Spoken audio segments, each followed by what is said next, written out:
Welcome to Mental Game Mastery, where we dive into the world of sports psychology and peak performance, designed for you to level up your athletic career. There, athletes. I'm your host, Coach P, bringing you mental performance insights and stories from being in the trenches of athletic coaching. As a mental performance coach, I get the privilege to work with all athletes across all sports. You know what number sticks out the most to me? The number 244. Because nobody sets out to end up in the wrong place as an athlete, a coach, a business professional, but many end up there anyway. I know I have. That is why 244 is the number that is ingrained in my mind. Because when I stepped on the scale, it read 244 pounds and I thought the scale was broken. There was no way. But yep, the numbers don't lie. How the heck did I let myself go like this? I've always been active in my life, played sports, ran, lifted weights. But it was in the third year of my career as a wealth manager in my early 20s. I was doing the work at the expense of my health. Have you ever experienced a metaphorical step on the scale moment like this? Because dang, it happens, whether in the micro moments of our day or over a period of a quarter or a season of life. It will always come back to the who do we want to become in order to do the do within our respective crafts. So, how do we end up at a place like that? Well, the answer is simple: one small bad habit at a time. How do you identify this habit? Well, give the habit a name. Be very specific with what it is you need to stop doing. You cannot defeat what you do not define. Maybe you need to stop procrastinating with projects. Maybe you need to stop interrupting people in order to listen more.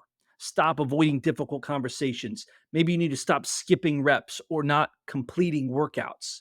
Maybe it's eating too much junk food or fast food, not getting enough sleep, wasting time on social media, or playing video games. Because here's a surprising reality: the better you become at your respective craft, the harder you need to work on identifying and fighting your weaknesses and bad habits.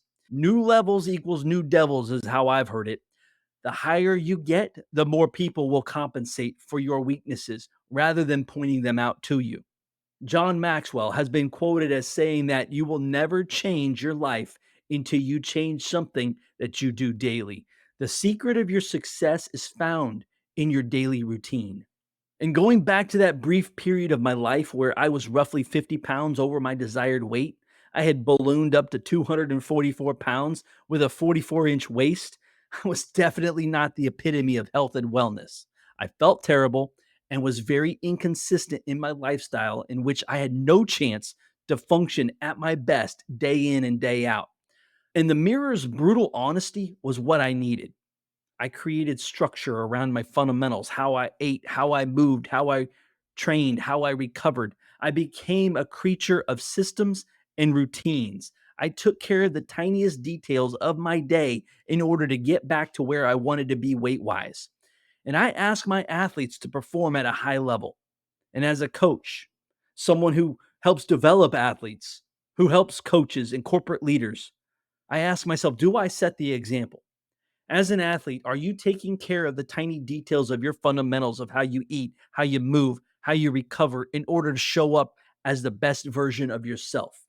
Because it's the start that stops most people, but so can the finish. And whatever you're trying to achieve, a weight goal, maybe it's reading more, maybe more family time, it starts with the routines in your life. Start creating routines and systems in your life to help you be more consistent in how you feel, how you live, and how you perform. It's not a complete overhaul overnight, little by little, on a consistent basis. Now, if you found this episode insightful, go ahead and hit that like button. Share this episode on your social channels and with other athletes, and definitely subscribe so you don't miss out on training your mental game. And if you have any questions on how to improve your performance, feel free to reach out to me on my social channels. Thank you for listening, and remember, the time is now.